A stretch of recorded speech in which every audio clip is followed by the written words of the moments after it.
Alors, des petits éléments de contexte. Il faut dire que Jean-Luc Mélenchon, effectivement, veut organiser des meetings et des réunions dans les universités ou dans des lieux publics, des réunions à caractère, pour certaines de ces réunions pro-palestiniennes, pour d'autres volontairement très agressives contre les autorités françaises. Alors vous voyez, il sort Eichmann, il sort le Troisième Reich, enfin il n'hésite pas sur le vocabulaire.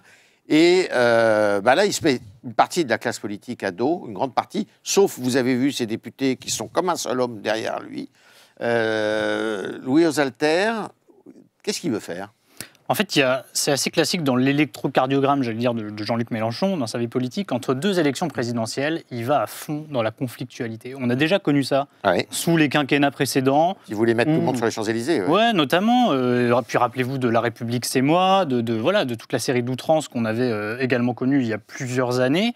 Et souvent, à l'approche de la campagne présidentielle, il se fait plus fédérateur, il élargit son discours pour convaincre la gauche dans son ensemble. D'ailleurs, ça n'avait pas trop mal fonctionné à la dernière présidentielle, où il est arrivé troisième, en arrivant à agréger différentes composantes de cet électorat de gauche, y compris un électorat qui n'est pas forcément fan du bonhomme, mais pour qui le vote utile, c'était devenu Mélenchon.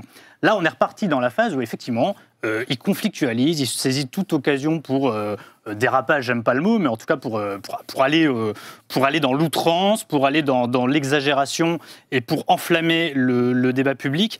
Alors qu'est-ce qu'il fait en ce moment ? Il est évident qu'il y a une stratégie communautariste à l'œuvre en ce moment à LFI, c'est pas nouveau, mais ils veulent jouer sur l'impact de la guerre à Gaza, des bombardements là-bas, en se disant, en faisant ce calcul simpliste, tiens, les électeurs musulmans s'identifient aux Palestiniens, donc parlent-leur de Gaza, et ils vont se rendre aux urnes. Je ne suis pas persuadé que ça marche à une élection européenne où, déjà, on l'a dit, la moitié des Français votent, et en général, ce sont les classes les plus aisées qui vont voter. Il y a une espèce de clivage social. Donc, je ne suis pas sûr que les électeurs des quartiers populaires se déplacent en masse aux élections européennes. Mais bon, ils tentent ces stratégies parce qu'ils pensent qu'il y a des réserves de voix qui sont ici.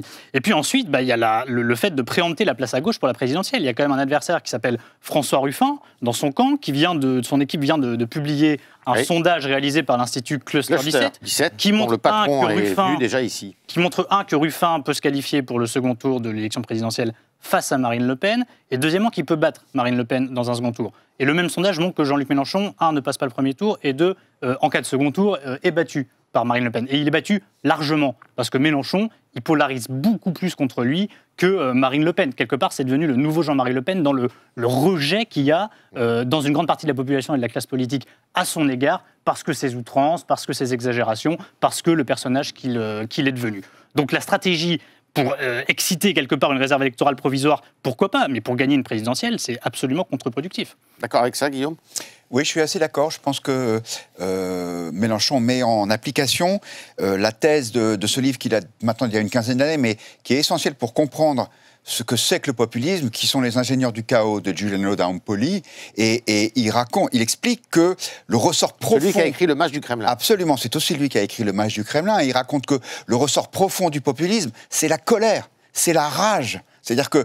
Et donc, qu'est-ce que fait Mélenchon ? Il exploite ça à fond. Alors, quitte peut-être à se recentrer ensuite, mais ça me fait un peu penser au Rassemblement National, sauf que eux, ils s'étaient partagé le rôle en famille. C'est-à-dire que la radicalité absolue, c'était papa, et maintenant, il y a Marine Le Pen qui apparaît comme presque modérée. Je suis pas sûr que la même personne puisse faire les deux, mais bon, le spécialiste des hommes providentiels, c'est Jean Garrigue, c'est pas moi. Ouais. Mais en tout cas, oui, l'idée, c'est à tout prix de marquer les esprits, et ensuite, il sera toujours temps de s'apaiser quand l'échéance arrivera, l'échéance présidentielle. Il perd des électeurs, à votre avis, en faisant ça ?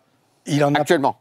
À mon avis, actuellement. Est-ce que le succès que vous décriviez tout à l'heure, relatif quand même, de Glucksmann, s'explique par l'attitude de Mélenchon? À mon avis, partiellement. Il faudrait vérifier, les instituts de sondage nous le diraient, mais Glucksmann gagne sûrement sur le centre-gauche qui est revenu du macronisme, mais il gagne aussi, à coup sûr, sur une partie de cet électorat ex-NUPES qui s'est retranché de par les outrances, de par la stratégie de conflictualité, le moment conflictuel, puisqu'il s'agit de moments comme ça, de Jean-Luc Mélenchon.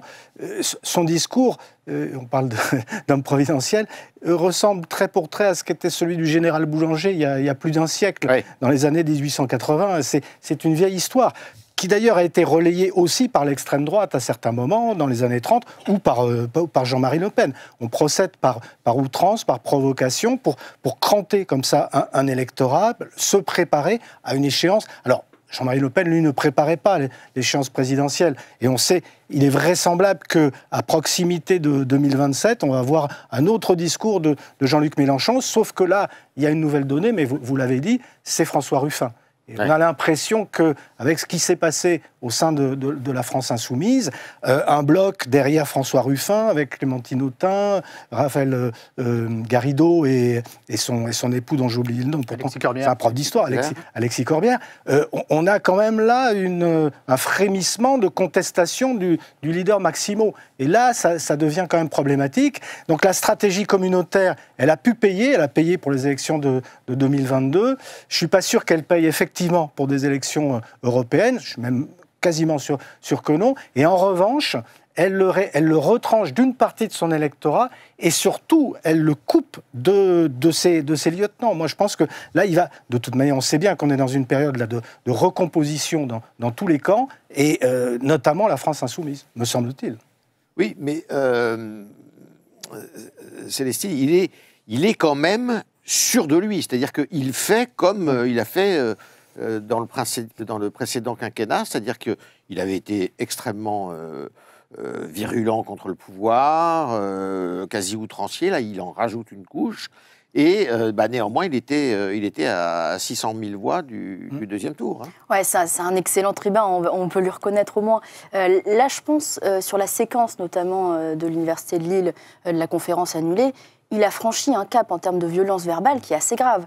C'est-à-dire que quand il parle du préfet qui a fait cet arrêté pour interdire la manifestation pour des raisons de troubles à l'ordre public, quand il parle du président de l'Université de Lille... Il compare à Eichmann. Oui, et qui dit de capitulard, en faisant référence au régime de Vichy, c'est quand même d'une gravité sans nom. Et je comprends qu'à gauche, il se désolidarise de plus en plus, mais je pense que la stratégie maintenant, il a compris, comme le disait Louis, que 2027...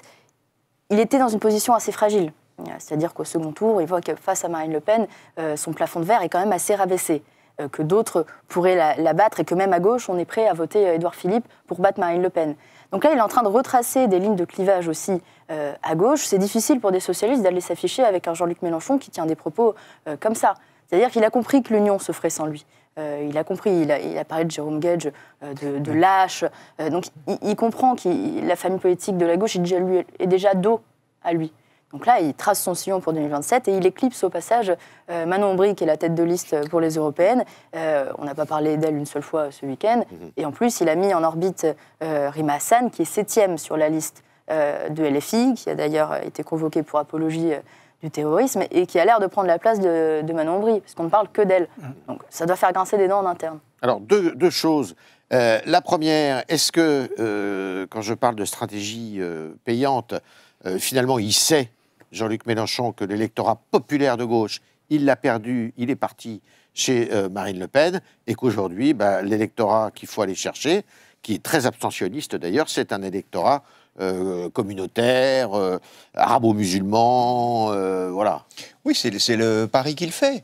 Et certains considèrent que ça peut être un pari de moyen terme gagnant compte tenu de ce qu'est l'évolution de la démographie française et de l'immigration. Alors, personne ne l'explicite comme ça parce que on a derrière une idée de grand remplacement et de tout cela. Mais je pense que c'est une première dans la vie politique française. Alors, s'il y avait des démocrates chrétiens sous la 4e République, mais on va dire que le christianisme était tellement intégré à la société française qu'il n'apparaissait pas comme étant hors système. Alors que là, chez Jean-Luc Mélenchon, c'est de plus en plus clair. Et c'est ce qu'on appelle l'islamo-gauchisme. Oui, c'est ce qu'on appelle l'islamo-gauchisme, absolument. Ensuite, la question, c'est de savoir, est-ce que c'est un bon ressort ? Il me semble que c'est se tromper sur ce qu'est la grande majorité des Français musulmans, des électeurs, qui, eux, souhaitent être des Français comme les autres.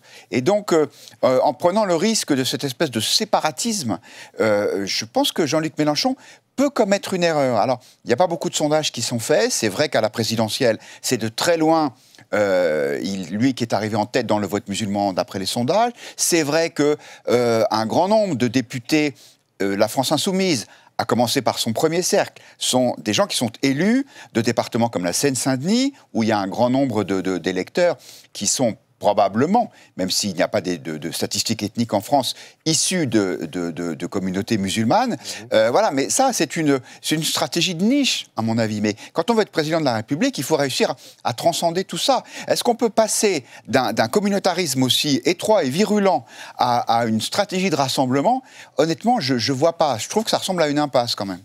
Plus ça va aller, plus il va continuer sur ce terrain-là, plus la gauche, qui est déjà très fracturée, risque encore de se fracturer davantage et de se recomposer hors de lui.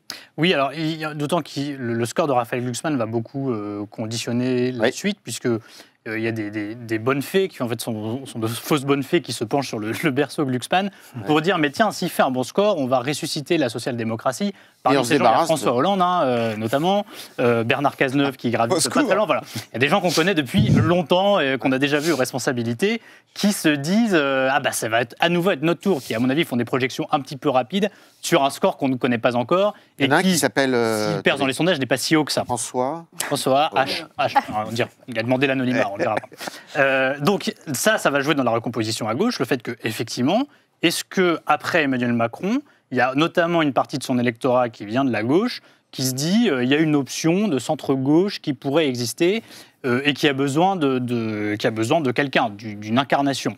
Et si c'est le cas, Hollande ou pas, je ne mets pas François Hollande dans l'équation, est-ce qu'on a un retour à ces deux gauches, ou une gauche radicale emmenée par Jean-Luc Mélenchon, mais qui ne gagnera pas parce qu'elle ne fait pas la jonction avec un centre-gauche qui n'existe plus depuis 2017, parce qu'Emmanuel Macron est parti de là. En 2017, Emmanuel Macron était le candidat du centre-gauche. Il a ridiculisé Benoît Hamon à l'époque, qui s'est groupuscularisé quelque part et qui a fait un score ridicule. Là, l'espace macroniste sera libre et il laisse une partie à gauche et puis une partie à droite, parce qu'il ne faut pas non plus négliger le nombre d'électeurs de droite, de gens passés par Sarkozy, même par Fillon, qui se sont ensuite portés sur Emmanuel Macron, notamment en 2022. Voilà, il y a tout cet espace central, comme l'appellent les macronistes, qui n'est pas sûr de le rester, parce que ça suppose d'avoir une personnalité, une incarnation qu'on ne connaît pas encore, même si Édouard Philippe tente de préempter au moins une grande partie droite de cet espace.